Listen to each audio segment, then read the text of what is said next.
Welcome to Hardcover. I'm Peter Bryn. She's Brittany Bryn, and this is Managing Our Mischief. I can't believe it's taken us this long to do a Harry Potter episode. How many episodes are in? Are we like 80, 81? 81. This is episode 81. And we didn't talk about Harry Potter. Not like really. We've talked about Lord of the Rings more than we've talked about Harry Potter in the show. It's true. And Does that say how old we are? I don't know, because Harry Potter came out like when we were kids. Yeah, I grew up with Harry Potter. Exactly. So I don't know. I don't know why we haven't talked about it. Anyway, it's important, and we're talking about it today because it's awesome. Harry Potter was 11 in 1998 when the book came out. Yep. I was also 11 in 1998. Sweet.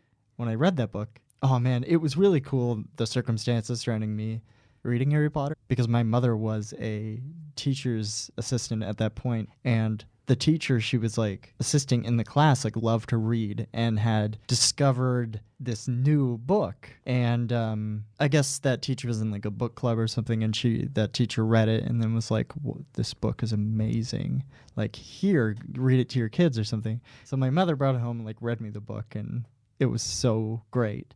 She read the first two to me, and then the rest was all up to me. Yeah.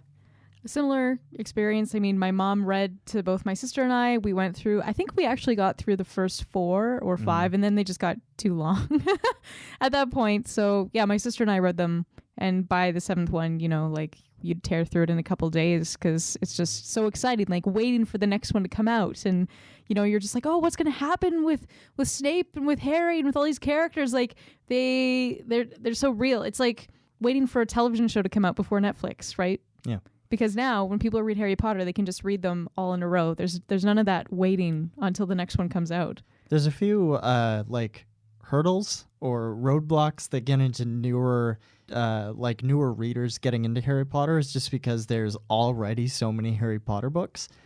You come into the books and you say, okay, well, there's 7, so like I really have my work cut out for me. Whereas if you were starting, you know, when it was being written, then you were like, oh, maybe I'm only 1 or 2 behind. Whereas now it's almost like a Narnia thing. Like you're in it for the gauntlet. Yep. And especially when you get to the Goblet of Fire, you're like, oh. I'm here. I have to keep going. Yeah. The book is very interesting, but I preferred Order of the Phoenix over A Goblet of Fire. But, really? But my favorite book was Prisoner of Azkaban. Yes, me too, hands down. Yeah. Professor Lupin. It was such a well-structured book, and just the way they played with time. Yeah, that was also really neat. And we'll talk about the way they play with time later on, because we're going to talk about the Cursed Child. We will. So if there's any spoilers, like a spoiler alert, I feel like, you know, now is the time. So we are going to spoil Harry Potter for you if you have not read The Cursed Child. Yes. This is a warning. Turn this show off, go read The Cursed Child, then come back and turn the show off. Please turn it back on. Please. I mean, we took our time getting to it because there are mixed reviews. I mean, some people really loved it and some people did not care for it at all. And there have been very many heated debates on the internet why this is so. And so we came to it. We're just like, well, we'll get to it when we get to it. And we read it. We're like, all right, now we know what people are talking about when they're arguing these specific points. But we will get into that for sure. I remember reading the 6th book in one day. Yep. And I remember reading it and I didn't like it. And I thought, man, like, am I too old for Harry Potter? Like, do I not like Harry Potter anymore? Like, what's going on with me?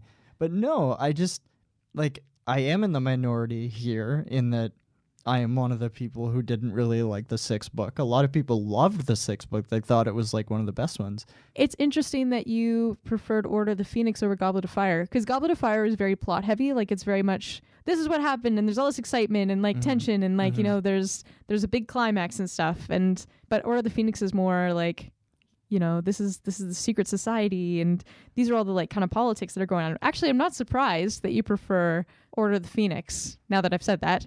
Yeah, I'm just wondering. Yeah, but I think Goblet of Fire was generally more popular just because of those elements, and there were dragons, which was exciting because dragons are really cool, and that was something new. So. There's a few elements of Goblet of Fire that I wasn't a big fan of, like the Cho storyline that was in number 4, and that weird ball that just didn't fit.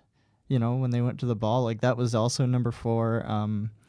Hermione's weird and out of place crush on like Victor Crumb. Cedric Diggory was a nice touch, though. I enjoyed that. Hey, we're going to talk about that guy later. We too, are. So. Everybody likes Cedric. Why did he have to die? But one of my favorite parts of just Order of the Phoenix was just how subverted that plot was, and how like it's almost the difference between watching a scare horror movie that just does jump scares versus like watching Silence of the Lambs. Like it's just a different kind of get under your skin thing. And the fifth book, I remember when I read it, like it bothered me. Like the ending of that book just bothered me. It did. Yeah, and I think that's why we, as people who grew up with the books, like why we were so excited for the next one to come out, because there were things in the books that did like capture our imagination and kept at us and like kept us questioning like these characters, and like, yeah, it gets under your skin, like bothers you, maybe some kind of injustice or something that happened in the book and you're like, no, that was wrong, that shouldn't have happened, like I feel terrible about it. The big cliffhanger at the end of number 6, right? Everybody was waiting for 7 to come out to see what happened with that cliffhanger, what was going on, and there were so many theories. Here's the thing, I mean, 6, 7, the entire series has been out for long enough that, and I've already given you that spoiler warning, so please read those books before you listen to this episode, or just avoid the internet because it was all over the internet. This actually, I was reading an article on the concept of spoilers, and the arc between 6 and 7 is like a very big like contributor to why people are just so scared of spoilers. Is actually Harry Potter played a big role in this, and the reason why is because at the end of 6 something happens, right? And there's no closure, there's no there's seemingly no reason behind why something happens. And I guess we can just talk about it in terms of Dumbledore, right? You know, they have a funeral for Dumbledore, and all of those things happen, but nobody knows why, or why that even happened, or like what was Snape playing at, like what was his role in this whole thing. Like there are so many theories. Snape is being controlled, Snape is actually Voldemort, Snape is actually Harry Potter, like tons of these theories, and I always stuck to just putting it out there. I always stuck to the Snape's a good guy kind of thing. I was, no, Snape's good. He's been written in such a way, and I have faith in the writing. Snape's a good guy.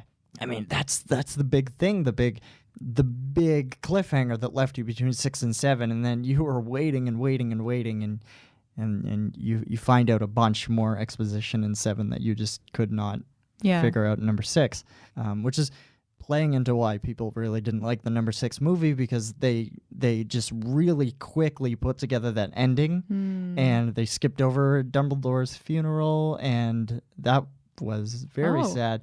Also, one of the most powerful scenes in all of the books is in the 6th book, where remember when Dumbledore is in that thing, that underground cave, and he has to drink the water. Yeah. Oh man, and it's killing him. It's hurting him, and you're so like, intense. "Oh my god, stop drinking that! Like, stop it!" And you are hurting, and you're like, "Oh man," you feel so bad for like what's happening to him. He is in so much pain, and you just do not. You want to just put the book down or throw it, or like what you did at the end of 1984, like chuck it out the window. Like you want to get rid of that scene because it's just so painful, but in the movie, he just like sips it and he's like, it hurts, Harry. And you're like, no, be in more pain. How did you feel about the epilogue at the end of book 7? It wasn't needed. I agree. Yeah. And I heard later that J.K. Rowling had actually written it first, like really early on, so that she had kind of a place to end. And so, yeah, but I agree. I don't think it needed it. Like, I think there was enough information that we could have, as the reader, like gotten that in the end. That's actually why Ron and Hermione ended up together, because she had written that. And the thing is, like, if she even said herself, she's like, well, if I didn't write that epilogue at the end of the series, Ron and Hermione wouldn't end up together because it just doesn't organically make sense with the rest of the stuff. However, now with Cursed Child, it's like locked in place. The other thing to keep in mind, though, about Cursed Child is it's not an official Harry Potter book. It's not written by J.K. Rowling. It's endorsed by J.K., but it's not Harry Potter. It's not like a Harry Potter book.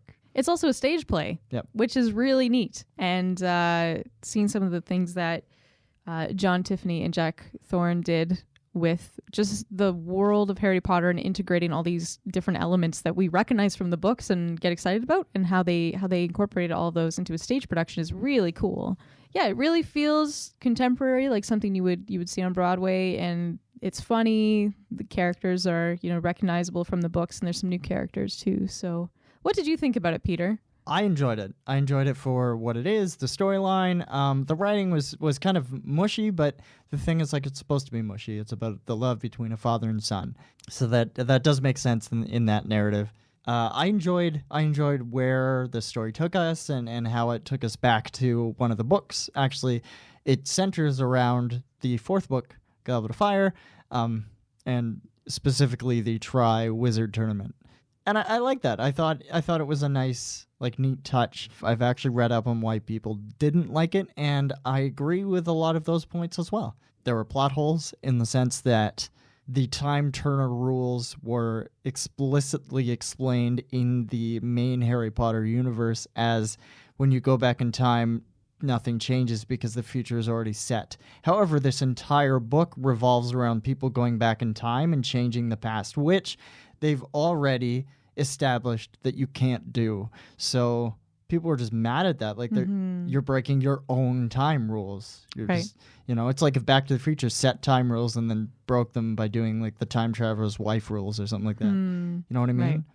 Yeah, no, absolutely. And I did notice one glaring plot hole that still bothers me. And I mean, if you're watching the production, it could be easy to kind of gloss over, but reading it and thinking about it, you're just like, wait, how did they get to this object that was around another person without them noticing? Or without the invisibility cloak. No, the blanket. The blanket. Oh yeah, okay. Yeah, Harry's blanket. How did they get to Harry's blanket, and how did they get the message to the future? Like, if you've read that scene, just think about it for a second. Like, how did they get it? Because it's surrounded by people, and they can't be seen by these people. So how did they manage to do that? That was just one thing that really bothered me about the plot. I'm just like, nope, like, this is a clear oversight that they didn't explain this part. That was also actually on the Reddit thread I was reading. Some other like just problems people had were kind of negative in the way that, like, Harry Potter as a character wouldn't talk or wouldn't speak the way he spoke in the play. And that the Harry Potter we know would be a lot more meek and a lot more humble and a lot more nice at that point. And he kind of talks to his wife, like, really, like, talks down to Ginny, and that's nowhere in the book. Yeah. It's nowhere. And it's like, you would not just guess this. And yeah, maybe, it's because it's been a long time. Maybe Harry Potter went, like, mean or something. A lot of people in the book are also just mean to Harry Potter, which also doesn't make sense, because if he is the chosen one and is the one who saved the world at the end of book 7, then what? Wouldn't you just blindly trust? There's one part in the book where he's like, oh, my scar is hurting. Oh, okay, ow. And everyone's like, oh, well, we're not going to trust Harry Potter. Like, we're not going to. Why not? Why not drop everything and go, okay, like, this guy's proved himself. He's defeated Voldemort. Like, we don't need anything else. It's the Skyrim effect again, Oh, yeah, the hero comes back and everybody still treats him like crap. The hero comes back, everybody treats him like crap. Or, like, you save a city from a dragon and you accidentally kill a chicken and they arrest you for it. Right. Like, it's just these things that just logically don't make sense. That is kind of the downfall of this play. I mean, I'm being pretty hard on it, but I enjoyed it. I had fun reading it. It does involve, like, 2 kids going back in time, like, 3 or 4 times and not realizing the first time that, hey, time travel might be a bad idea. So wasn't a big fan of that part. But, yeah. Tell us what you liked. Like I said, I think there's some really kind of fun integration of elements from the book. Like, the Marauders map shows up quite a bit, and the invisibility cloak is there. There's references to various elements of the books, and I think that was fun and definitely what the writers were going for. They wanted it to feel like a Harry Potter book, and they wanted people watching this production or reading the script to say, oh, it's that, I remember that, like, I'm so excited that that's there. And that's why they incorporated them. It's kind of a nostalgia factor when you think about it, but it's also trying to tie it closer to the world. So having those elements was fun, and kind of for me, it kind of balanced out those like things about the dialogue, like Harry wouldn't talk like that. But at the same time, like, it has been 19 years. So maybe like life's worn down on him, or, you know, and the thing about talking down to Ginny, I mean, I liked that Ginny had a bit bigger of a role near the end of the play. And, you know, is really kind of forthcoming about her own experience. And so I think that was interesting, because I never got really like a sense of Ginny near the end of the books. No, actually, Ginny was just a tertiary character. Yeah, we never really see her. Yeah, that's true. So, Yep. yeah. You'd think someone who is like flagged early on as Harry Potter's wife would get more book time, but I don't know. And all the classic characters make an appearance in that book. Even Cedric Diggory, Victor Crumb, like a lot of the characters from number 4 come back. But Hagrid. Oh no. Hagrid's there. Dumbledore is there, even though I didn't like Dumbledore as a character. Actually, Dumbledore is, oh man, let's talk about that. Okay. Dumbledore is just an awful character. I'm just gonna say it. He's mean. He's rude to Harry Potter. He covers up the fact that Sirius Black is his godfather, and he waits for him to figure it out until it's too late and can't do anything about it. And then Sirius Black dies because of this. Like, it's crazy. It doesn't make sense. No. Like, I just get really mad because And Sirius Black he's was a such a jerk. great character. Oh, Loved man. him. And Dumbledore is always thinking of just himself. And he's putting Harry Potter, this 11-year-old kid who grows up, in peril several times to like fuel his own agenda. And it's just, no. Yeah. Don't. And I think the play does a good job of addressing those issues and those criticisms, because Dumbledore does, in the play, he's present as the painting in Hogwarts, and so he and Harry have conversations that way. But Dumbledore does like apologize and say, like, you know, like, I shouldn't have done it this way, but I didn't know how else to like show that I loved you, and things like that, like, you were my kid, kind of. And so it's kind of a touching moment, and it's trying to address that problem of Dumbledore as a character and like why. And then also, the, like you were saying, the Triwizard Tournament features pretty strongly in the narrative In Cursed Child. Yep. And I think I wonder if that was kind of the starting point for this play, saying what would have happened if Cedric Diggory hadn't died. And like, because there's such an outcry when he did die, like, people loved that character, like, why did Cedric have to die? And so you see that in the play, like, the characters are saying, why does Cedric have to die? And like, I loved him, he could have survived. And then you go through the situation where he could have survived and what might have happened if that had been the case. Yeah, so one thing about Cedric Diggory that it still does not make sense to me in my mind, and I understand, yes, there are forces of dark magic at work here, and Voldemort was present, and there were Dementors around, and the defense against the dark arts was not the strongest at that point. So yes, I see all those points, but I really want you to just think of this for a minute. In The Cursed Child, what happens is Cedric Diggory is thwarted, right? Yeah. And not able to do the challenge because he's embarrassed, right? Mm-hmm. Like, he gets embarrassed by, you know, messing up during the first trial or something, and people, like, I guess people laugh at him, and like, but that ramification turns into him being, and to quote directly from the book, like, one of the darkest Death Eaters of all time, because he was embarrassed at a sporting event at his school one time when he was like 17. That happened. That was a thing.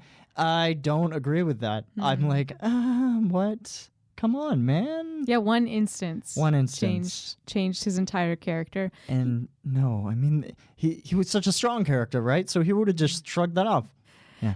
So it was probably, kind of overwritten, because like they wanted to show the worst possible outcome. Yeah.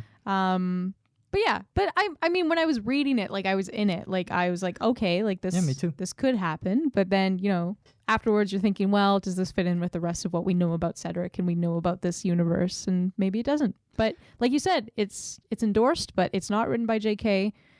It's in the world, but it's not canon.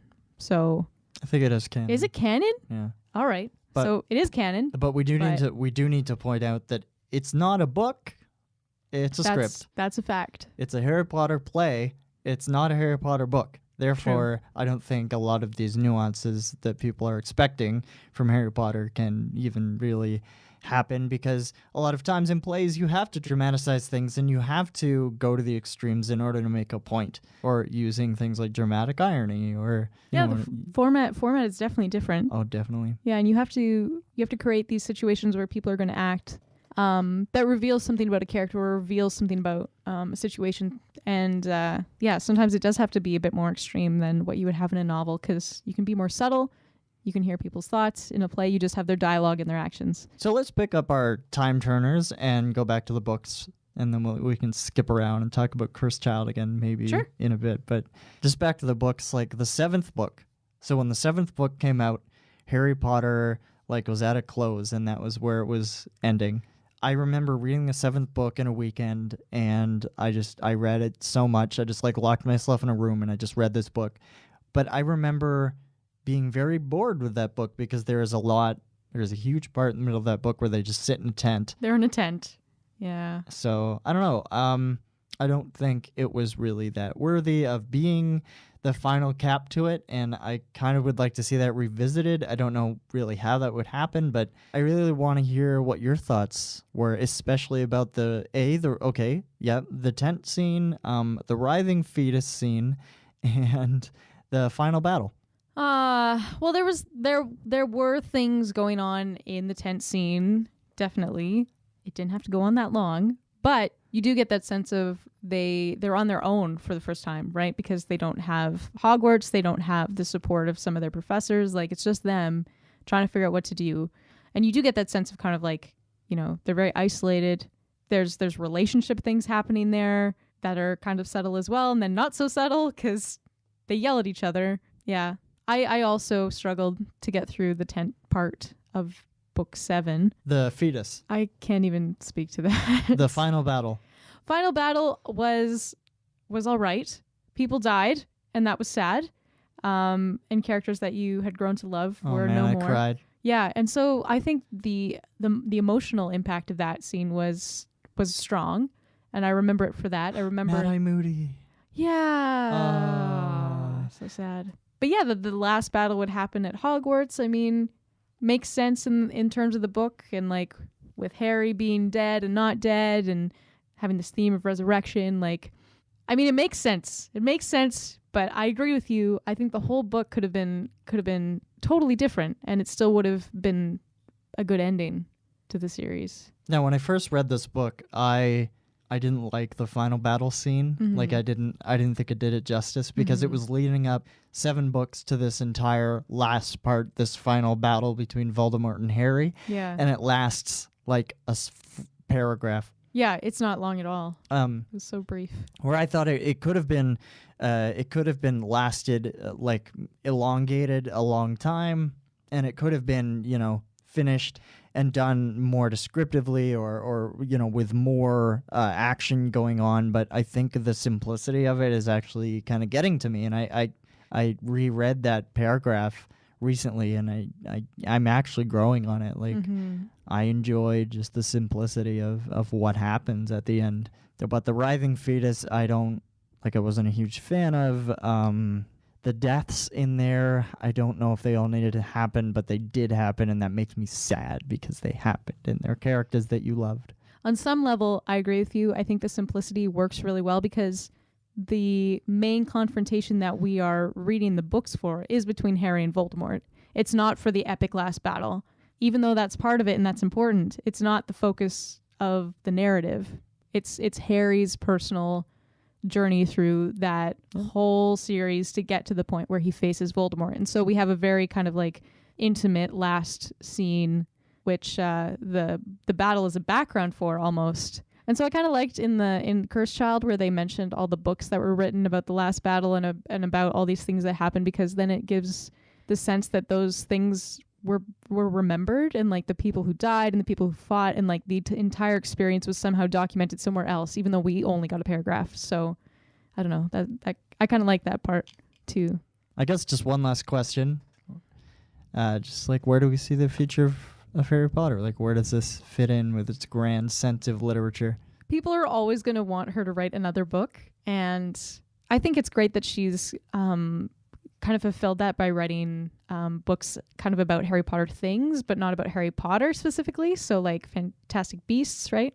And kind of like developing the lore of the world more. I think that that's a really smart thing to do, because it's so hard to like go back as a writer. It must be very difficult to go back to, you know, what was so much a part of your life and is so important to so many people, and feel that pressure of like trying to continue that story when in your mind it's been finished for years. Like it resolved. Yeah, but I think things like Pottermore are always going to be around. Oh yeah, Pottermore. Yeah, like the fan base is going to always be there. JK is very good at communicating with her fans through Twitter and through other media. So I think that in a way, like, that's become the new Harry Potter world, is that conversation. And we just joined Pottermore actually today. We did, yes. Yeah, our friend introduced us to the page. I've heard of it before, and I have many friends who use it, but I'd never been on it before. And we all took our tests, and I'm a Ravenclaw. so am I. Which leads us to